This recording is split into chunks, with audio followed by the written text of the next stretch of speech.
कर्मण्येवाधिकारस्ते मा फलेषु कदाचन मा कर्मफलहेतुर्भूः मा ते संगोऽस्तविकर्मणि।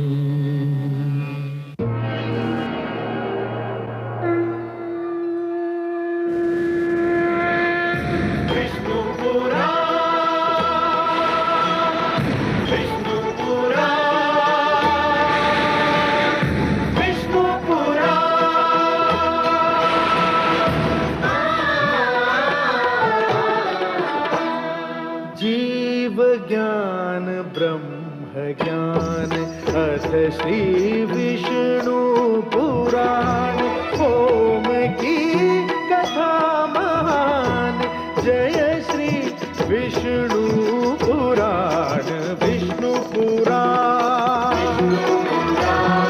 विष्णु पुराण विष्णु पुराण प्रगटे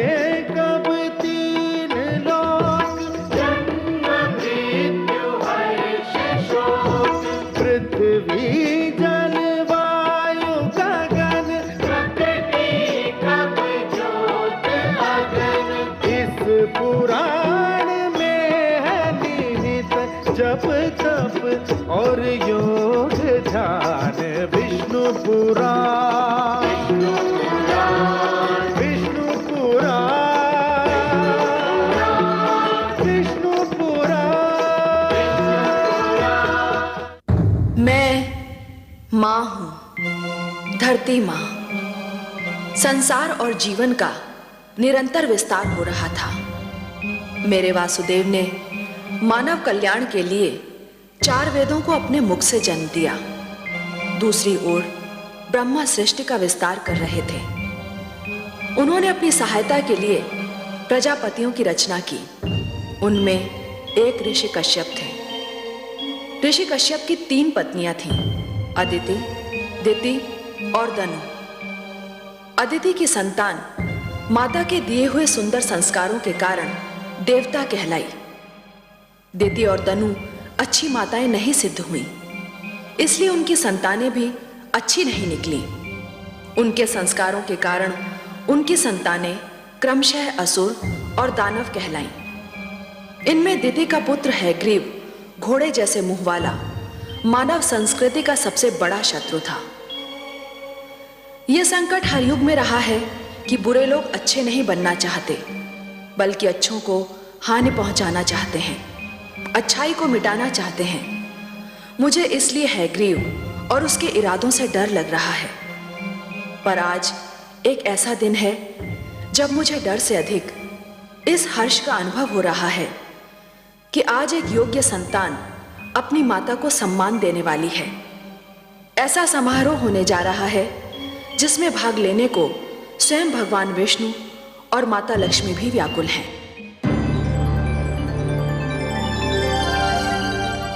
महादेवी जी परमेश्वर, हमें देवलोक चलना है। देवलोक? ये अचानक देवलोक जाने का निश्चय? आज देवलोक में देव माता अदिति का अभिनंदन है देवी, और आप तो हमारे विचारों से भलीभांति परिचित हैं। आप जानती हैं कि नारी का सम्मान हमारी दृष्टि में कितना महत्व रखता है। जानती हूँ परम श्रेष्ठ, जहाँ नारी का सम्मान होता है वहाँ आपका निवास होता है। हाँ देवी, यत्र नार्यस्तु पूज्यन्ते रमन्ते तत्र देवताः, और इसीलिए हमारा वहाँ उपस्थित रहना अनिवार्य है। तो फिर चलिए कमल नयन, मुझे भी ऐसे अवसर पर उपस्थित रहकर हार्दिक प्रसन्नता होती है। आइए। माता अदिति की, माता अदिति की, माता अदिति की, माता अदिति की, माता अदिति की, माता अदिति की, माता अदिति की, माता अदिति की, माता अदिति की, माता अदिति की, माता अदिति की, माता अदिति की, माता अदिति की। अभिनंदन देव माता, अभिनंदन। आप एक आदर्श माता है, आदर्श पत्नी है, आदर्श नारी है। मेरा प्रणाम स्वीकार कीजिए। मैं तो आपको और माता लक्ष्मी को देखकर धन्य हो गई त्रिलोकीनाथ। मेरे लिए तो आज का दिन मेरे जीवन का सर्वश्रेष्ठ दिन है। वो तो मेरे लिए भी है देवी। आज आपको आपके योग्य पुत्र सम्मानित कर रहे हैं और मेरे लिए वो दिवस सृष्टि का सबसे श्रेष्ठ दिवस होता है जब संतान माता का अभिनंदन करती है। और आपने तो ऋषि कश्यप के प्रति अपने पत्नी धर्म को और अपनी संतान के प्रति अपने मातृत्व के धर्म को इतनी निष्ठा और गरिमा से निभाया है कि समस्त संसार को आपसे सीख लेनी चाहिए। देव माता तो मुझे मेरे पुत्रों ने बना दिया है, जिन्हें संसार देवता कहकर पुकारता है। परंतु सत्य इससे सर्वथा विपरीत है देवी। अर्थात? सत्य यह है कि संसार आपके पुत्रों को देवता इसलिए कहता है कि आपने उन्हें वो सारे संस्कार दिए जिन्हें पाकर ये देवता हो गए। मैंने तो उन्हें केवल माता का प्रेम दिया है सर्वेश्वर। निस्संदेह, परंतु माता का प्रेम वो विचित्र वस्तु है देवी, जो संतान को सुधार भी सकता है और संतान को बिगाड़ भी सकता है। आपने अपनी संतान को अच्छी शिक्षा दी, अच्छे आचार विचार दिए, अच्छाई और बुराई की पहचान कराई, जीवन जीने के ढंग सिखाए, उन्हें बुरी डगर पर चलने से रोका, उनकी हर भूल पर उन्हें टोका। और यही तो माता का वास्तविक प्रेम है। देवी, जिस प्रकार एक पौधे को अच्छे फलने फूलने के लिए सूर्य के प्रकाश, निर्मल जल और स्वच्छ वायु की आवश्यकता होती है, उसी प्रकार अपनी संतान को योग्य बनाने के लिए अच्छी शिक्षा, दीक्षा और मार्गदर्शन की आवश्यकता होती है। और यही तो सब आपने अपनी संतान को दिया। ये सब आप ही की कृपा है लक्ष्मी नारायण। नहीं देव माता, नहीं। जल को अपनी निर्मलता, वायु को अपनी शीतलता और पुष्प को अपनी सुगंध का ज्ञान नहीं होता। ये ज्ञान तो केवल उन्हीं को होता है जो जल को स्पर्श करते हैं, जो वायु का अनुभव करते हैं, जो पुष्प के समीप जाते हैं। हे देव माता अदिति, आप कितनी महान हैं इसका अनुमान कदाचित आपको नहीं है, परंतु आपके पुत्रों को है, संसार को है और मुझे है। बल्कि आपके मातृत्व को देखकर तो मुझ जैसा अजन्मा भी आपकी कोख से जन्म लेना चाहता है। हे त्रिलोकीनाथ, आपके सुंदर मुख से ये मधुर वाणी सुनकर मेरे हृदय की जो दशा है उसका वर्णन करने के लिए मेरे पास शब्द ही नहीं है। मेरा मन प्रसन्नता से फूला नहीं समा रहा। आपकी माता कहलाने से बड़ी उपलब्धि और क्या हो सकती है? जिसे ये स्थान मिल जाए त्रिलोक में, उसकी तुलना कोई नहीं कर सकता। तब हे देव माता अदिति, मैं आपको यह वचन देता हूं कि आपका पुत्र कहलाने का सौभाग्य अवश्य प्राप्त करूंगा। मैं धन्य हो गई त्रिलोकीनाथ। मैं उस दिन की प्रतीक्षा करूंगी। जाने की अनुमति दीजिए।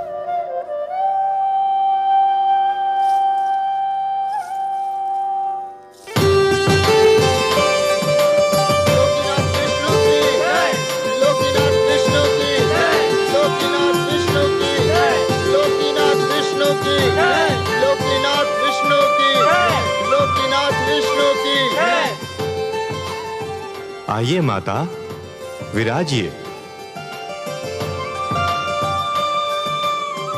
धन्यवाद पुत्रों, तुम्हारे कारण तो मुझे आज इतना महान वरदान मिल गया।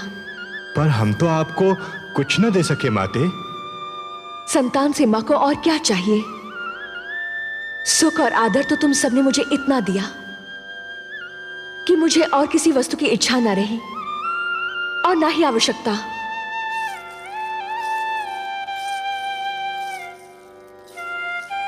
हम चाहते हैं कि हम आपकी और सेवा करें माते। हम चाहते हैं कि आप अब यहीं रहे देवलोक में। हाँ माते, अब आप यहीं रह जाइए। पुत्रों, नारी का देवलोक वही होता है जहां उसका पति निवास करता है, और मेरा देवलोक मेरी धरती है जहां मेरे पति और तुम्हारे पिता प्रतीक्षा कर रहे हैं। तुम सब तो हर पल मेरे साथ हो, क्योंकि मेरे मन में हो। मुझे भी सदैव अपने मन में रखो, मैं भी तुम्हारे साथ रहूंगी। मैं अब चलूंगी। मेरे देवता को यज्ञ के लिए मेरी प्रतीक्षा करनी पड़े, ये मेरे पत्नी धर्म के विरुद्ध है। मुझे अब चलना चाहिए।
सौभाग्यवती भव, आयुष्मती भव। देवी, मैं भगवान विष्णु से प्रार्थना करता हूं कि वो आपकी समस्त इच्छाएं पूरी करें। स्वामी, जिस नारी का पति भी देवता हो और संतान भी देवता मानी जाती हो, उसके मन की और क्या इच्छा हो सकती है? मेरे मन की बस एक ही इच्छा है कि हमारे परिवार पर भगवान विष्णु की कृपा सदा यूं ही बनी रहे।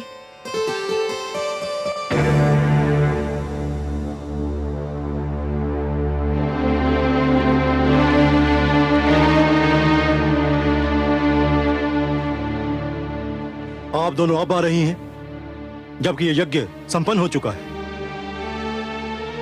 हमें क्षमा कर दीजिए स्वामी।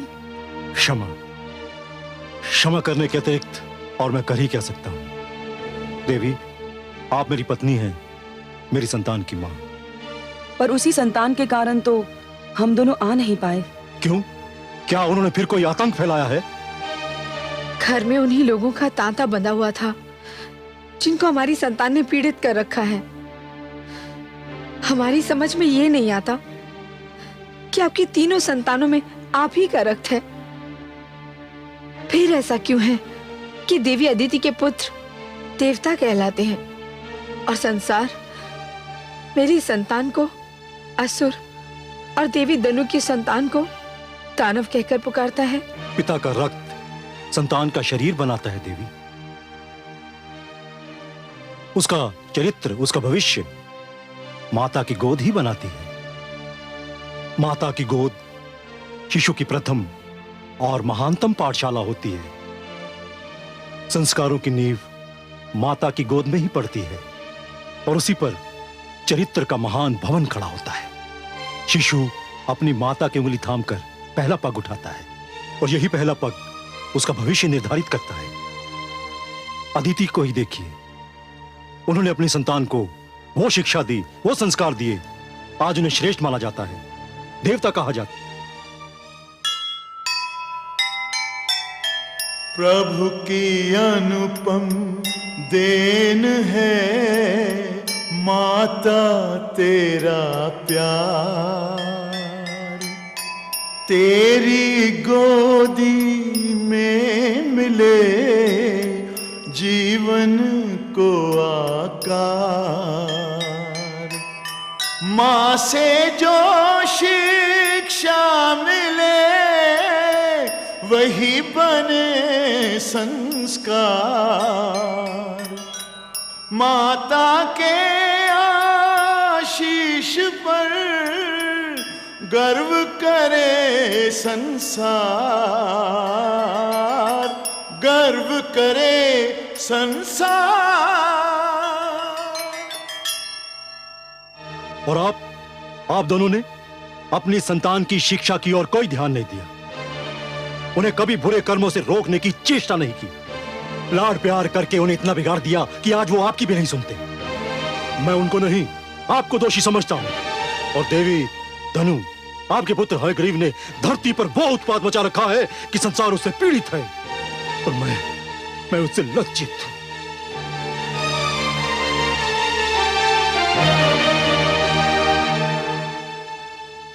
स्वामी,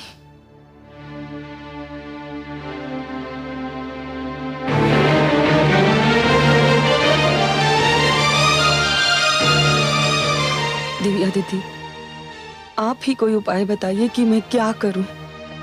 हयग्रीव को समझाइए बहन कि वो हिंसा और अत्याचार का मार्ग छोड़ दे।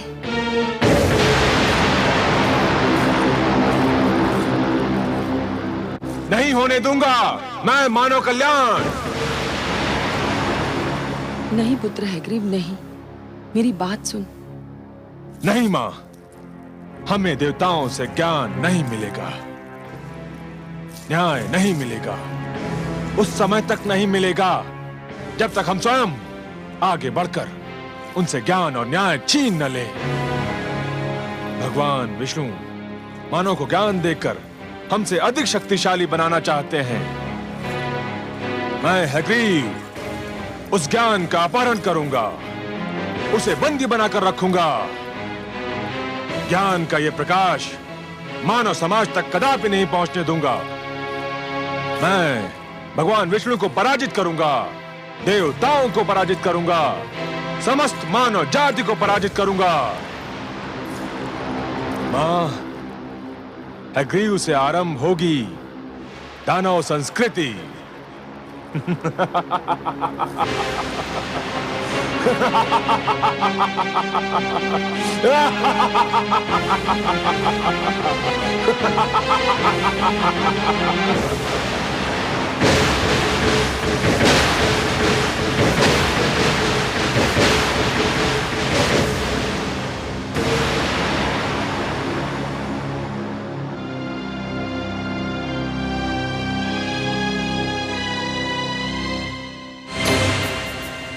ऋग्वेद, यजुर्वेद,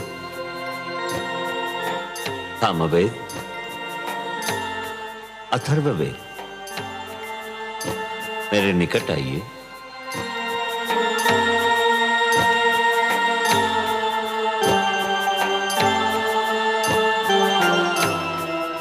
हे ब्रह्मा, आप हमें मानव लोक कब ले चलेंगे?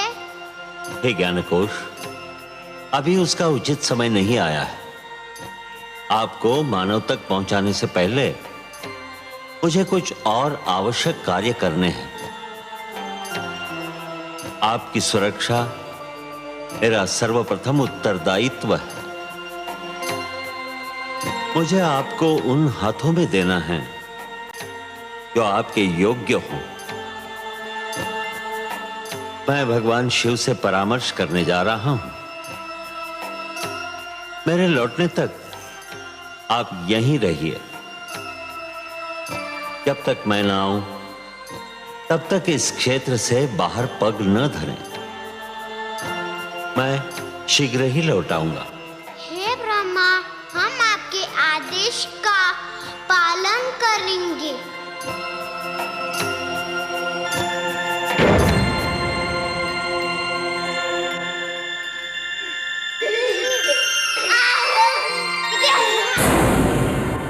दानवराज हयग्रीव की, दानवराज हयग्रीव की, दानवराज हयग्रीव की, दानवराज हयग्रीव की, दानवराज हयग्रीव की, दानवराज हयग्रीव की, दानवराज हयग्रीव की, दानवराज हयग्रीव की। दानवराज हैग्रीव की, दानवराज हैग्रीव की।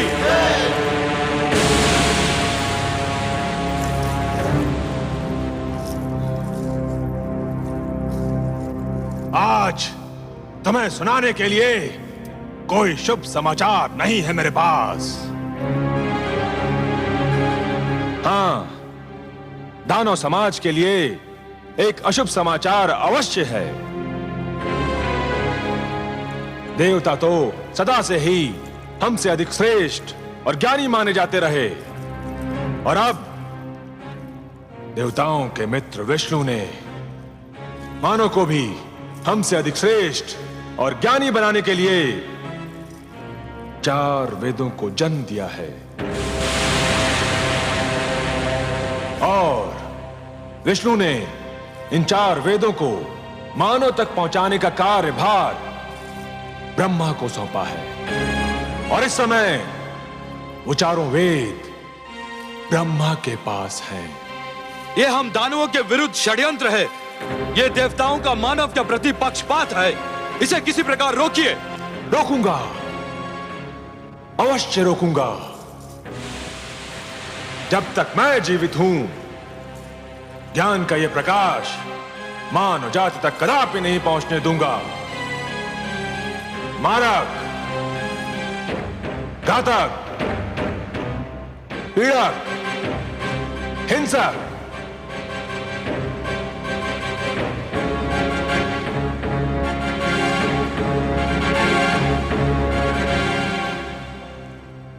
तुम चारों को अपनी शक्ति पर बड़ा गर्व है ना?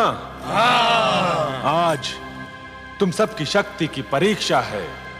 जाओ और ब्रह्मलोक से उन 4 बालकों को पकड़कर हमारी सभा में ले आओ। जाओ। जो आज्ञा दानवराज, आपके आदेश का पालन होगा। दानवराज हैग्रीव की, दानव संस्कृति की, दानवराज हैग्रीव की, दानव संस्कृति की।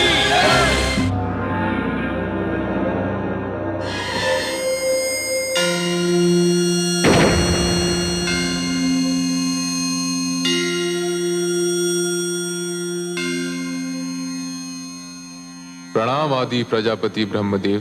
प्रणाम भोलेनाथ। शिवलोक पधार कर आपने मुझे धन्य किया। मैं आपसे कुछ परामर्श करना चाहता हूँ शिव शंकर। आपको सहयोग देकर मुझे प्रसन्नता होगी। हे महेश, भगवान विष्णु ने 4 बालकों के रूप में अपनी वाणी मुझे सौंपी है और आदेश दिया है कि मैं इसे मानव तक पहुंचा दूं। ये तो आपके लिए कोई कठिन कार्य नहीं है। कठिन कार्य तो नहीं है, पर एक दुविधा ने मुझे आ घेरा है। दुविधा? और आपको? हाँ भोलेनाथ, आप तो भली भांति जानते हैं कि धरती पर क्या उत्पात मचा हुआ है। युद्ध, छल, कपट, भ्रष्टाचार, अत्याचार से धरती की दशा दयनीय हो गई है। एक मानव दूसरे मानव के रक्त का प्यासा हो रहा है। ऐसे मानव को भगवान विष्णु की दी हुई ये महान वाणी, यह अनुपम भेंट मैं कैसे सौंप सकता हूं भला? तो फिर आपने क्या निर्णय किया? कोई निर्णय लेने से पहले मेरे लिए आपकी स्वीकृति की आवश्यकता है। मेरी स्वीकृति? हाँ शिव शंकर, इस सृष्टि की रचना मैंने की है, परंतु इस सृष्टि में बहुत सी ऐसी वस्तुएं भी जन्म ले चुकी हैं जो अनचाही हैं। मैं इस सृष्टि में परिवर्तन चाहता हूं। भगवान विष्णु के आप्त वचन को मानव तक पहुंचाने से पहले मैं चाहता हूं कि धरती से कुरूपता, पाप, अन्याय तथा अवगुण का विनाश हो जाए। और हे महेश, यह कार्य तो केवल आप ही कर सकते हैं। हे आदि प्रजापति, इस धरती पर रूप और कुरूपता, न्याय और अन्याय तथा गुण और अवगुण एक दूसरे में इस प्रकार समाये हुए हैं, यदि एक को मिटाया जाए तो दूसरे का भी कुछ अंश मिट सकता है। पुण्य और पाप एक दूसरे में इस प्रकार उलझ गए हैं, यदि एक पर चोट की जाए तो दूसरे को भी हानि पहुंच सकती है। यह क्षेत्र आपका है भोलेनाथ, कोई और इस कार्य में हस्तक्षेप कर ही नहीं सकता। यह निर्णय केवल आप ही कर सकते हैं कि किसको नष्ट किया जाए और किसकी सुरक्षा की जाए। आप जो निर्णय करेंगे वही उचित होगा, परंतु निर्णय तो आपको करना ही होगा। मुझे सोचने का अवसर दीजिए प्रभु।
निर्णय है आपका भोलेनाथ? हे ब्रह्मदेव, मैं इस निष्कर्ष पर पहुंचा हूं कि सृष्टि को पूर्णतया नष्ट करना उचित नहीं होगा। धरती को बने अभी अधिक समय नहीं बीता है। मेरे विचार में नष्ट करने के स्थान पर धरती को स्वच्छ किया जाना चाहिए। जल स्वच्छ करने का कार्य करता है। जिस प्रकार मनुष्य जल में स्नान करके अपने शरीर पर जमे मैल को दूर कर देता है, ठीक उसी प्रकार यदि धरती जल में डूबकर उभरे तो उसकी समस्त बुराइयां धुल जाएंगी जो आपको अनचाही लग रही हैं। परंतु धरती तो जल में डूबकर उभर आएगी, पर उस पर बसी मानव जाति का क्या होगा? मैं नए मानव को जन्म दूंगा। उसमें भी एक कठिनाई है। क्या कठिनाई है भोलेनाथ? आपके पुत्र मनु मानव सुरक्षा के लिए तप कर रहे हैं। वे मानव जाति का विनाश होने नहीं देंगे। तप करना उसके अधिकार में है, किंतु सृष्टि के विनाश को रोकना उसके अधिकार में नहीं है। मनु को उसका कर्म करने दीजिए। भगवान विष्णु की स्तुति कर रहा है वो। उसका और उसके तप का परिणाम भगवान विष्णु की इच्छा पर छोड़ दीजिए। मैंने आपसे जो निवेदन किया है, मुझे उसका उत्तर चाहिए भोलेनाथ। उत्तर? उसका तो केवल एक ही उत्तर है। धरती पर जल प्लावन होगा। हे शिव, मैं आपको प्रणाम करता हूं।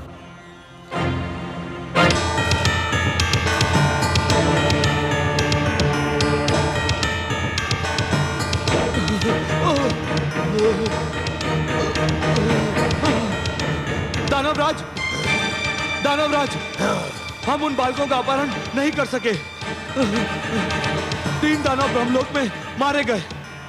मैं किसी प्रकार अपने प्राण बचाकर यहाँ पहुंचा हूँ। कायर, तू भी वही क्यों नहीं जलकर भस्म हो गया? मैं भी मर जाता तो ये सूचना आपको कौन देता दानवराज? सूचना समाप्त हो चुकी ना?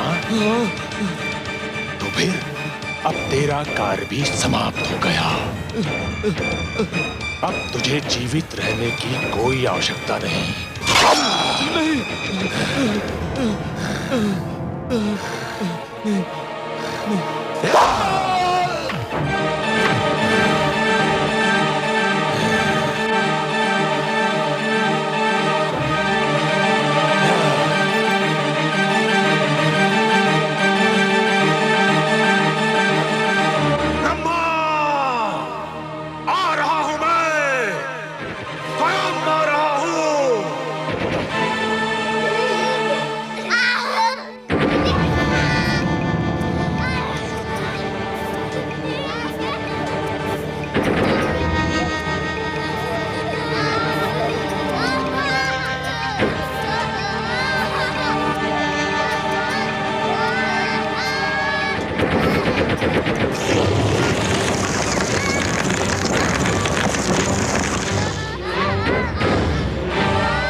बालकों, मेरा चमत्कार देखना चाहते हो तो आओ, मेरे पास आओ। हम यहाँ से बाहर नहीं जा सकते। क्यों? क्यों नहीं आ सकते? भगवान ब्रह्मदेव का आदेश है कि हम इस क्षेत्र से बाहर पग भी न धरे। अरे वो तो महाकपटी है, तुमसे छल कर रहा है। ब्रह्मा जैसे महान देवता के लिए ऐसे शब्द मुख से निकालते हुए तुम्हें लज्जा नहीं आती? लज्जा?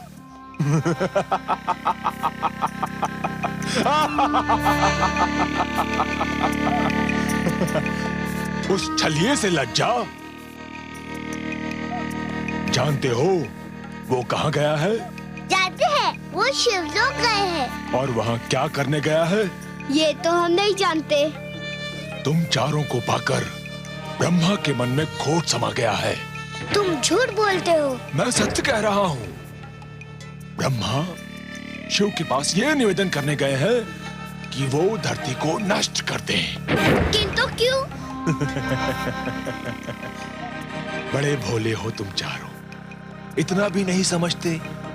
सीधी सी बात है, धरती नष्ट हो जाएगी तो मानव भी नष्ट हो जाएगा, और मानव नष्ट हो जाएगा तो तुम चारों सदा के लिए ब्रह्मा की संपत्ति बन जाओगे, और वो तुम चारों को दास बनाकर रखेगा।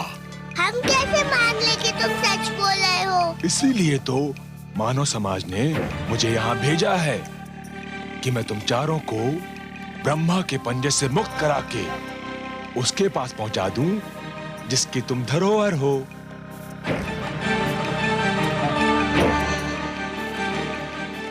सोच क्या रहे हो? यदि ब्रह्मा आ गया तो कभी मुक्त नहीं हो पाओगे। जीवन भर उसके दास बनकर उसकी सेवा करते रहोगे। व्यर्थ सोच विचार में समय नष्ट ना करो, मेरे साथ चलो। आओ आओ, मैं तुम्हें वचन देता हूं कि मैं तुम्हें इसी समय मानव के पास पहुंचा दूंगा। मानव बहुत समय से तुम्हारी प्रतीक्षा कर रहे हैं। आओ मेरे पास आओ, आओ आओ।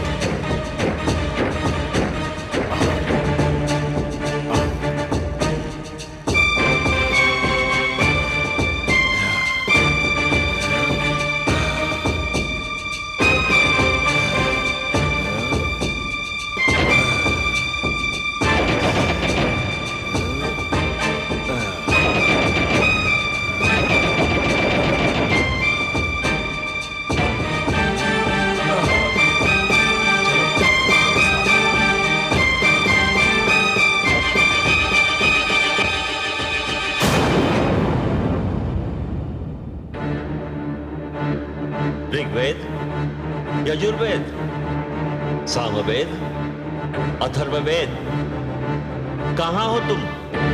कहां हो? सामवेद, अथर्ववेद, ऋग्वेद, यजुर्वेद, कहां गए तुम लोग?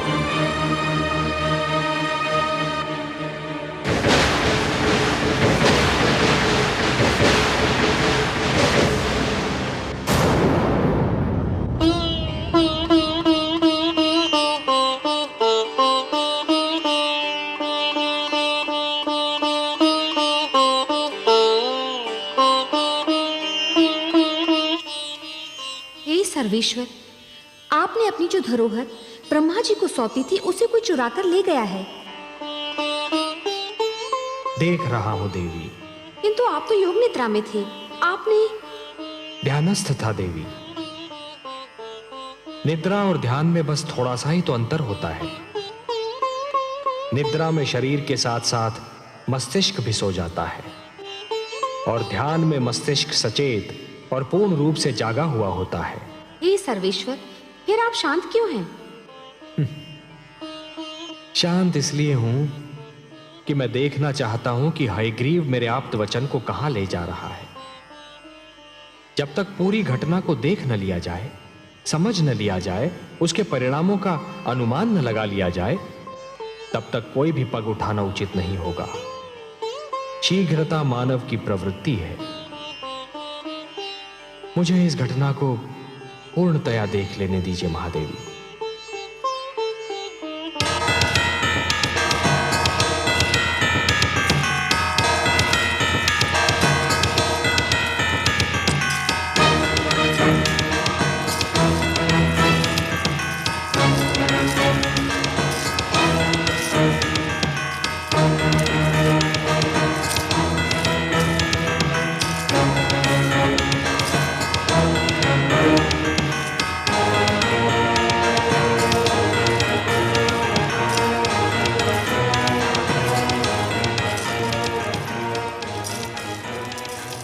तुम कौन हो और हमें कहाँ ले आए हो?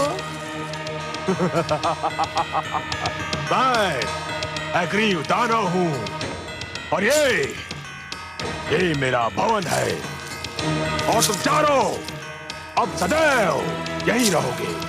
तुम कपटी हो। तुमने हमारे साथ छल किया। तुम्हें तुम्हें अपने अधिकार में लेने के लिए मैं कुछ भी कर सकता था, पर भगवान ने हमें मानव के लिए बनाया है। हम मानव कल्याण के लिए रचे गए हैं। हमें मानव के पास जाना है। अब तुम कहीं नहीं जाओगे। बड़ी कठिनाई से तुम्हें प्राप्त किया है। अब देखता हूं मानव हमसे अधिक शक्तिशाली कैसे बनता है। तुमने हमें मुक्त नहीं किया तो भगवान विष्णु तुम्हारा सर्वनाश कर देंगे।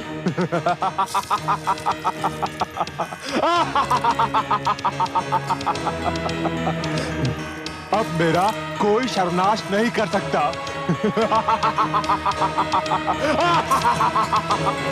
और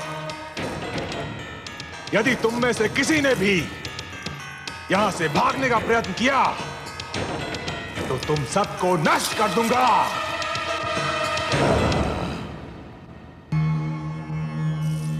प्रणाम। हमारी धरोहर चोरी हो गई। कोई हमारे वेदों को अपहरण कर ले गया। यही सूचना लेकर आए हैं ना आप ब्रह्मा जी? आपसे क्या छुपा है सर्वेश्वर? हाँ, ऐसा ही हुआ है। मैं शिवलोक गया था। मेरी अनुपस्थिति में कोई उन्हें चुरा ले गया। यह कार्य दानव हयग्रीव ने किया है। जब से देवताओं ने दानवों और असुरों पर श्रेष्ठता प्राप्त की है, तभी से वो दुष्ट द्वेष की अग्नि में जल रहे थे। अब जब उन्हें यह ज्ञात हुआ कि वेदों के कारण मानव भी उनसे श्रेष्ठ हो जाएगा, तो वो सहन नहीं कर सके। मैं हयग्रीव को ऐसा कड़ा दंड दूंगा कि वो जीवन भर भूल नहीं पाएगा। ब्रह्मा जी, वेद मेरी वाणी है। मानव कल्याण के लिए उन्हें मैंने रचा था। उसने वस्तु मेरी चुराई है और इसीलिए अपने विरुद्ध किए गए अपराध का दंड भी उसे मैं ही दूंगा। परंतु आप निश्चिंत रहिए। काग अपनी चाल बदल लेने से हंस नहीं बन जाता। विष अपना रंग बदल लेने से अमृत नहीं हो सकता। वेदों को अपने निकट रखने के उपरांत भी दानव अपनी दानवी प्रवृत्ति नहीं बदल सकते। फिर भी अपनी पवित्र वाणी को अपवित्र वातावरण में नहीं रहने दूंगा मैं। यह मेरा संकल्प है। जो संस्कारहीन है वो ज्ञान तक पहुंचकर भी अज्ञान के अंधकार से बाहर नहीं निकल सकते। हे जनार्दन, एक और विचार भी मुझे व्याकुल कर रहा है। मेरे अनुरोध पर भगवान शिव ने पृथ्वी को जलमग्न करने का निर्णय लिया है। दूसरी ओर मनु ने सृष्टि की सुरक्षा के लिए आमरण व्रत रख लिया है। धरती के जलमग्न होने में अधिक विलंब नहीं है। आपके पुत्र मनु की इच्छा और हमारा उद्देश्य एक ही है। उसकी इच्छा है मानव कल्याण और वही हमारा भी उद्देश्य है। अब महादेव के निर्णय और हमारे उद्देश्य की पूर्ति के बीच क्या होना है, यह आप हम पर छोड़ दीजिए। आप चिंता मुक्त होकर जाइए ब्रह्मलोक। हे नारायण, सृष्टि के कल्याण के लिए आप जो भी करेंगे, सृष्टि का कल्याण उसी में है। प्रणाम।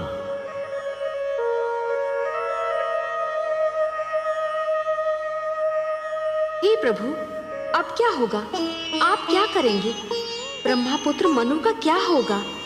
दानव हयग्रीव आपके ज्ञान को नष्ट करने पर तुला हुआ है और भगवान शिव ने पृथ्वी को जलमग्न करने का निर्णय ले लिया है। अब वही होगा देवी जो मेरा वचन है। मैं वचनबद्ध हूं कि जब भी कोई शक्ति मानवता के लिए संकट बनेगी तो मैं उसे अवश्य रोकूंगा। जिस प्रकार सूर्य अपना तेज बांटना नहीं छोड़ सकता, जिस प्रकार एक दीपक अपना प्रकाश फैलाना नहीं छोड़ सकता, उसी प्रकार मैं भी अपने वचन से मुख नहीं मोड़ सकता देवी। अब मेरे प्रथम अवतार का समय आ गया है देवी। मत्स्य अवतार। परित्राणाय साधूनां विनाशाय च दुष्कृतां धर्म संस्थापनार्थाय संभवामि युगे युगे।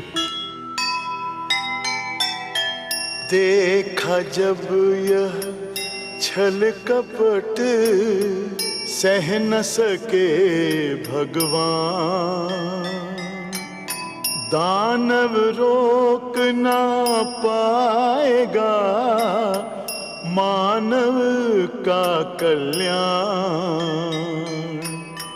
मानवता की नाव जो फंसे बीच मझधार,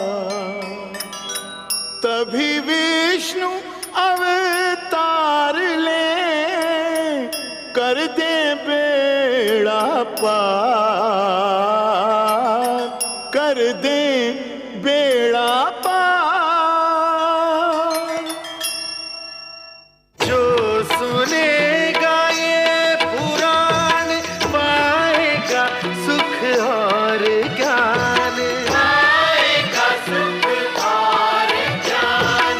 कर्म को ही धर्म जान, प्रेम की तू छेड़तान, प्रेम की तू छेड़तान।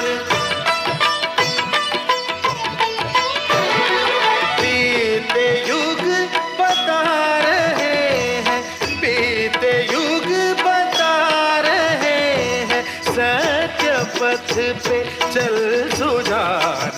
विष्णु पुराण